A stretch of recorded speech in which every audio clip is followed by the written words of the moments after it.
Good morning. I'm very happy to be with you this morning. This is my very first time being in Iowa.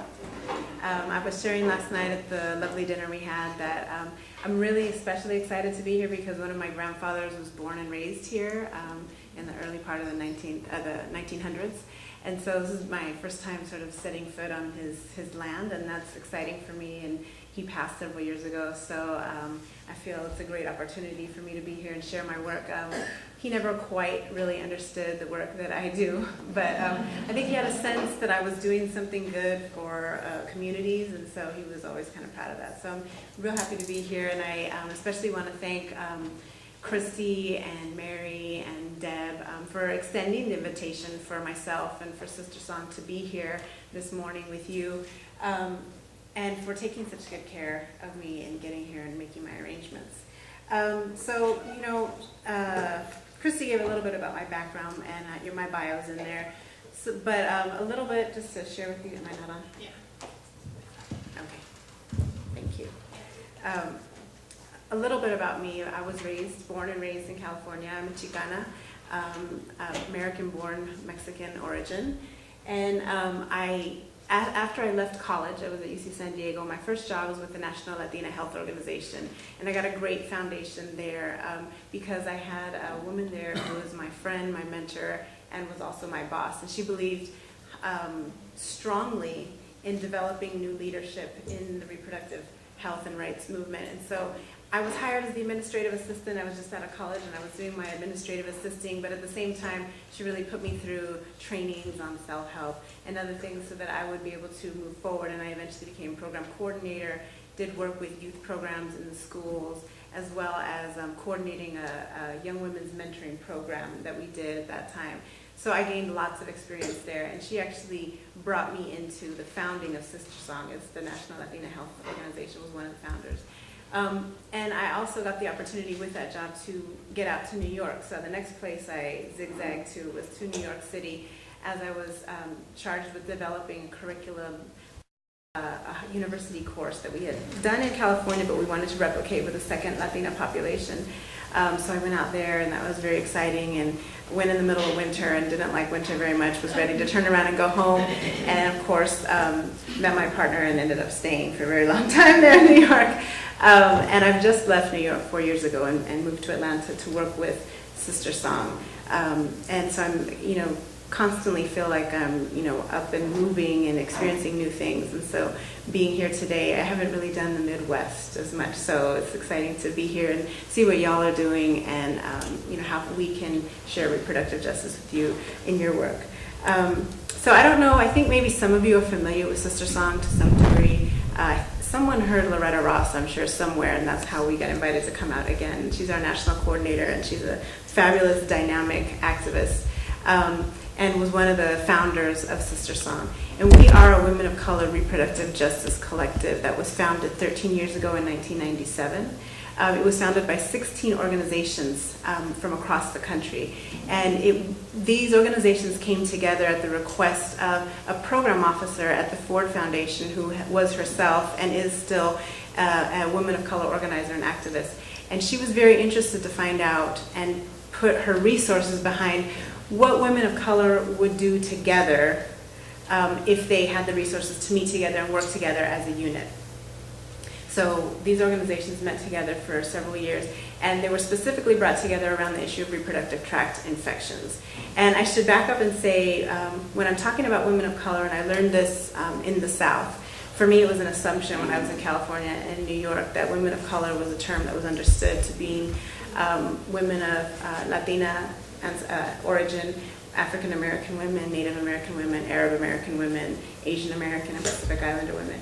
That's who I'm referring to. In the South, when I got there, it doesn't always mean that. A lot of times they think we're talking about black women because that is the term that's used there. So all these women got together and worked on this. And I should point out, it wasn't the first time that women of color had tried to get together to do this work together. It was actually the 5th time that women of color tried to get together. Because they recognized sort of the power of working together and what was the potential of having all those voices lifted together. So our mission is to amplify and strengthen the collective voices of Indigenous women and women of color so that we may secure our human rights and thus achieve reproductive justice. And that's what we work towards, and the way we do that is we use a human rights framework. And I will talk about that a little bit more further in. We use a human rights framework, and we also use a process that we call self-help, which is a peer counseling method. And we use it not only as a way of sharing our stories, sharing our lived experiences, because we believe very strongly that those lived experiences inform the work that we do.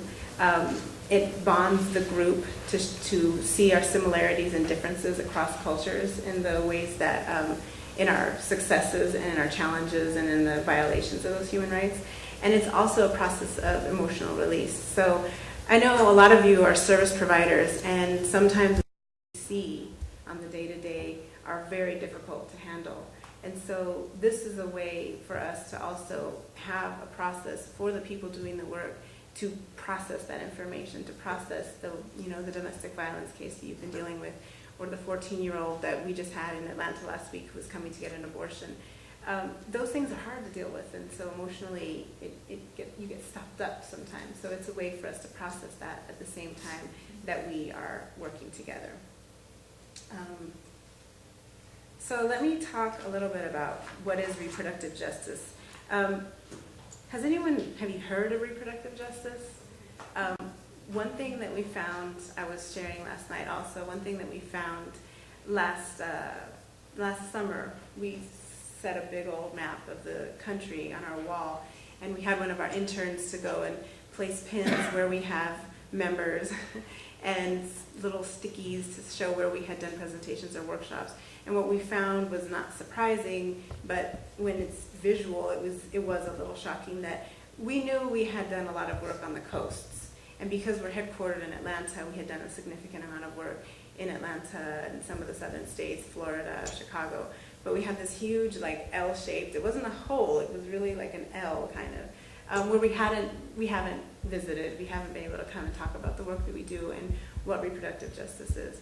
So this is part of that. We talked a lot about going specifically to places in that L, and so I'm happy again to be invited because this is the second time Sister Song has been out here to Iowa, to the state in this year, so it's good to be able to come and share with some new people. So one of our member organizations is Asian Communities for Reproductive Justice, and they were actually the first group that wrote about reproductive justice once the term had been coined. And they wrote this great analysis. It's available on our website at sistersong.net.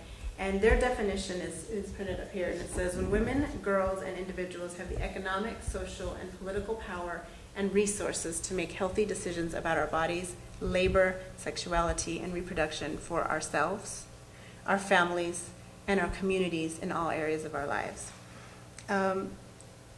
This is important to us because it sort of states what to us is the obvious. That is that women, men, everyone, we don't make decisions about reproduction, about our reproductive health in a vacuum. These things exist sort of in the context of what the rest of our lives look like. And this term and this analysis comes from a long history. As I said, there were 5 attempts of women of color to work together, and those attempts came out of these historical work that women of color that I met when I joined Sister Song in 1997 that had been doing work for 20 years in the field, had worked with sort of the racial justice organizations, had worked with the reproductive health and rights organizations, and just kind of felt a little dissatisfied that all the issues were not being met. And when I say that, I mean that mainstream organizations and what we come to know, the reproductive rights movement or pro-choice movement, has focused very narrowly on abortion as the right that we're protecting.